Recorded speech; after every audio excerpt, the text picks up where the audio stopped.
Sécheresse, inondations, cyclones, fonte des glaces, mais aussi épisodes de pollution, disparition de la biodiversité. Les phénomènes climatiques extrêmes se suivent et se ressemblent depuis quelques décennies. Les experts ont été clairs. Il s'agit des effets du réchauffement climatique. En 3 siècles, leur concentration dans l'atmosphère a augmenté de 35% et menace d'affecter les conditions de vie dans toutes les régions du monde si rien n'est fait dans un futur proche. Les changements climatiques et leurs effets négatifs sont bien là et il est urgent d'agir. Cette action, la communauté internationale l'a engagée depuis des années. En 1992, 189 pays ratifiaient la Convention cadre des Nations Unies sur les changements climatiques. En 1997, 141 d'entre eux signaient le protocole de Kyoto, entré en vigueur en février 2005. Les pays industrialisés se sont engagés globalement à réduire, entre 2008 et 2012, le total de leurs émissions d'au moins 5% par rapport au niveau de 1990. 10 ans après l'entrée en vigueur de ce protocole, force est de constater que les efforts ont été bien en deçà des annonces. Or, les experts sont formels. Déjà, avec 0,7 degrés d'augmentation, l'impact est là. Alors imaginez quand on va à 2 degrés d'augmentation, qu'est-ce qui va se passer? Il y aura encore beaucoup de problèmes. Beaucoup de problèmes sur la pluviométrie, beaucoup de problèmes sur la santé et beaucoup de problèmes sur la sécurité alimentaire. Il y a donc urgence à agir. Cette nécessité d'une action rapide est au cœur de la conférence des parties de la Convention cadre des Nations Unies, la COP21, qui se déroule du 25 novembre au 11 décembre 2015 à Paris, la capitale de la France. C'est un événement important parce qu'il y a eu des tentatives antérieures qui ont avorté, notamment le sommet de Copenhague qui a été un échec regrettable par rapport au protocole de Kyoto. La COP sur le changement climatique voudrait dire conférence des parties des Nations Unies sur le changement climatique. J'allais dire la Convention cadre des Nations Unies sur le changement climatique. Et cette convention a été adoptée en 1992, mais ratifiée presque, rentrée en vigueur en 1994 après sa ratification par plusieurs pays. Et l'objectif de cette convention, c'est de stabiliser la concentration des gaz à effet de serre à un niveau qui ne puisse pas perturber le développement socio-économique des pays. Et donc l'enjeu principal de cette convention, c'est de lutter contre les émissions de gaz à effet de serre. À Paris, 40 000 délégués représentant 193 pays vont partager 2 semaines de communion autour d'un objectif commun: offrir une planète vivable aux générations futures. Des négociations qui y seront menées en présence de pas moins de 130 chefs d'État et de gouvernement devront découler une révolution dans les modes de vie et de production, mais aussi une solidarité envers les plus vulnérables aux effets actuels des changements climatiques. Paris n'est pas pareil à Copenhague. La différence, c'est que à Copenhague, on avait certainement soulevé plus d'espoir que de raison. Le monde entier s'est dit, on vient à Copenhague et au sortir de Copenhague, on aura en main un instrument qui va sauver tout de suite la planète. Donc, les espoirs ne pouvaient qu'être déçus à Copenhague. Mais c'est à partir de Copenhague, à mon avis, qu'il y a eu un déclic. Et je pense qu'il y a des chances, et beaucoup de chances, qu'on aboutisse à un accord contraignant. La COP21 est donc une échéance à ne pas rater pour le Mali.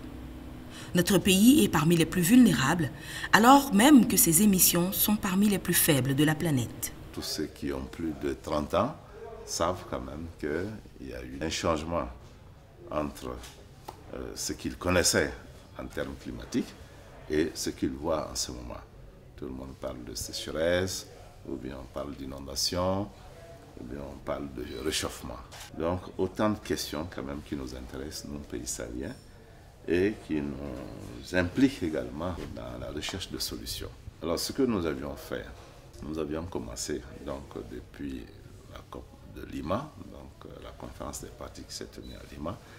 On avait demandé à tous les pays, avant d'aller à Paris, en décembre qui vient, de préparer leur contribution. En ce qui nous concerne, À l'instar de tous les pays, nous avons préparé cette contribution que nous avons déjà déposée au niveau des Nations Unies. Les négociations de Paris vont porter sur les efforts auxquels consentent les pays parties, engagement annoncé dans un document dénommé la CPDN, contribution prévue déterminée nationale. Le Mali a déposé, comme recommandé par le secrétariat exécutif de la Convention 4 des Nations Unies sur les changements climatiques, sa CPDN qui contient des objectifs ambitieux pour l'horizon 2020. Le Mali fait partie des pays qui émettent le moins de gaz à effet de serre, mais qui sont les plus vulnérables à l'effet de serre. Et on a présenté 3 scénarios. Un scénario de base qui consiste à continuer à se comporter comme nous le faisons maintenant. Et il est évident que ce que nous faisons maintenant, si nous continuons de cette manière, nous allons aboutir à la destruction des forêts. Je prends que le cas des forêts comme exemple. Si nous prenons des attitudes qui correspondent aux politiques que nous recommandons actuellement, que nous réussissions à faire appliquer ces politiques, nous allons faire le scénario inconditionnel, c'est-à-dire essayer d'améliorer sans intervention extérieure. Et le scénario conditionnel, c'est le scénario qui correspond à l'intervention de la communauté internationale pour aider le Mali à appliquer sa vision. L'idée, c'est que le Mali fasse le maximum de ce qu'il peut faire avec ses moyens pour participer à cette réduction. Il y a 3 grands secteurs qui émettent des gaz au Mali, l'agriculture, l'énergie et les forêts, ce qu'on appelle le changement d'utilisation des terres, c'est-à-dire le défrichement. Dans chacun de ces secteurs, on élabore, sur la base des connaissances qu'on a, une politique de développement chiffrée entre l'année 2015 et 2030. Par exemple, sur les forêts, on va multiplier les plantations forestières, ce qui va séquestrer du gaz, du carbone. Donc, avec les services concernés, c'est-à-dire en gros les eaux et forêts, et les opérateurs d'ONG qui travaillent dans le sujet, on détermine année par année les objectifs qu'on se fixe, comment les atteindre, et une fois qu'on est d'accord sur cela, on fait le calcul de ce que ça va produire comme gaz. Voilà en gros l'exercice que nous faisons. Donc, alors, le travail est fait, et on est arrivé effectivement à faire des réductions de gaz à effet de serre par rapport à ce qu'aurait été l'émission du Mali s'il n'y avait pas eu ces efforts. Et on obtient 31% pour l'énergie, 29% pour l'agriculture, 21% seulement pour les forêts, parce que les forêts sont très très grandes. Vous avez beau aménager 1000 hectares de forêt, ça pèse peu par rapport aux 63 millions d'hectares du patrimoine forestier malien. Donc PDN, dans notre contribution nationale, on parle de l'adaptation au changement climatique, et donc en parlant clairement, c'est du développement. Et donc on a fait aussi des prévisions chiffrées, en tout cas pour les 5 ans qui viennent. Avec l'appui de ses partenaires, le Programme des Nations Unies pour le développement, la coopération suédoise, la coopération norvégienne, entre autres, le Mali est donc fin prêt pour la COP21. Sur le plan national, les différents acteurs se sont mobilisés pour mener la cause malienne, en particulier la société civile. Aux côtés de la délégation ministérielle, plusieurs organisations, dont le Réseau Climat, seront présentes à la COP21. Notre appel, c'est de faire en sorte que la participation du Mali à cette COP21 soit une participation de qualité. Que ce soit véritablement une participation qui prend en compte les aspirations des plus pauvres et des plus vulnérables. Et soit afin d'apporter ces témoignages aux autres décideurs de la planète pour qu'ensemble une décision juste, équitable, équilibrée soit prise pour faire face au phénomène de changement climatique. Une attention particulière doit être accordée aux initiatives en faveur des couches les plus défavorisées et en particulier les femmes. Le réseau des femmes ministres et parlementaires entend porter leur voix à la COP21. Vous êtes convaincus que les changements climatiques affectent les États pauvres et particulièrement les populations vulnérables que sont les femmes et les enfants. Et la bataille que nous menons au sein du REFAMP aujourd'hui, avec la société civile, serait de prendre en compte la question du genre, de prendre en compte cette spécificité dans le cadre du Fonds climat, dans le cadre des négociations climatiques, pour que enfin cette population soit prise en compte. Les jeunes Maliens, pour leur part, n'entendent pas rester en marge de cet événement mondial.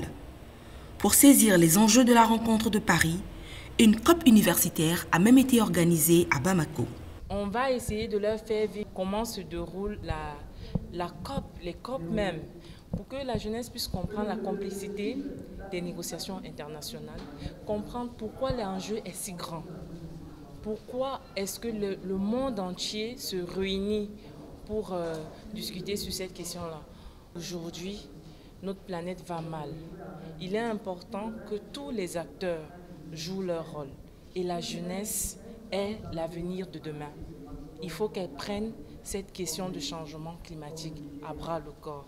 Donc c'est un peu ça qui est notre motivation d'organiser cette COP universelle, les faire vivre Paris à Bamako. Au sommet mondial sur le climat de Paris, le Mali jouera à nouveau un rôle majeur. Le Mali a à son agenda à la COP plusieurs événements dont le principal sera sans doute la rencontre autour du Fonds climat, une expérience réussie qui fait école. On a une expérience originale qui est quand même le Fonds climat, une expérience pour la mobilisation de fonds et surtout pour investir dans la politique du gouvernement en matière d'environnement, pour soutenir la politique d'une économie verte et résiliente au changement climatique. Donc ce fonds climat fait partie quand même des premiers fonds qui ont été mis en place en Afrique. Et nous voulons profiter de la COP21 pour pouvoir mettre un éclairage sur le fonds climat et montrer l'expérience du Mali en matière de mise en place et de gestion des fonds national climat. Autre rôle important pour le Mali, celui de porte-parole du continent africain lors des négociations. Notre compatriote Seydi Dafo sera en effet la voix de l'Afrique à la COP. On a 3 types d'attentes pour Paris. La première attente, c'est d'avoir un accord inclusif, ambitieux, équitable. Inclusif, nous sommes 196 parties à cette convention-là. Donc un accord qui permette à la communauté internationale, à toute la communauté internationale, de joindre l'acte à la parole. Ambitieux, parce qu'il ne s'agit pas seulement de s'engager. Maintenant, un accord qui soit équitable, donc qui permette aux plus vulnérables, les pays africains, les pays les moins avancés, de financer leurs actions urgentes, prioritaires en termes d'adaptation. Donc ça, c'est le premier paquet par rapport à l'accord, le texte qui est en train d'être signé. Le deuxième, c'est le financement. Il y a un paquet en termes de finances, un bouquet financier qui est en préparation à Paris. Il y a 2 éléments dans ce paquet. Le premier, c'est la question des 100 milliards. Le groupe africain a une position par rapport à cette question, c'est qu'à Paris, les pays développés s'engagent à doubler le pourcentage. Donc on passe de 16% à 32% des financements pour l'adaptation. Et en doublant en termes de points de pourcentage, on devrait arriver d'un financement d'aujourd'hui de 8 milliards de dollars à 32 milliards de dollars pour l'adaptation. Et l'Afrique demande que ces financements passent par les fonds qui sont connus pour nous assurer une certaine prédictabilité dans les flux financiers pour le climat. Ça, c'est le premier point par rapport au paquet financier. Le deuxième point, c'est que nous savons que pour lutter efficacement contre les changements climatiques, 100 milliards, ce n'est pas suffisant. Dernier point, c'est les initiatives. Les chefs d'État africains, au dernier sommet de l'Union africaine, se sont engagés à lancer 2 grandes initiatives. Une sur les énergies renouvelables, avec une cible de 10 gigawatts de maintenant à 2020, ce qui va doubler la vitesse à laquelle les énergies renouvelables sont installées en Afrique. Donc une grande initiative est aussi en gestation. Le Mali, comme le monde entier, est en route pour Paris. La présence malienne de haut niveau à la COP, avec une délégation menée par le président de la République, son Excellence Ibrahim Boubacar Keïta, est un message fort. Un message aux Maliens qui doivent accepter de mener la lutte contre les changements climatiques qui menacent notre pays de disparition. Un menace au monde pour dire le Mali est prêt et s'engage pour un accord contraignant à Paris, pour une gestion transparente des ressources qui y seront mobilisées et pour inverser la tendance au réchauffement par des mesures ambitieuses et inclusives.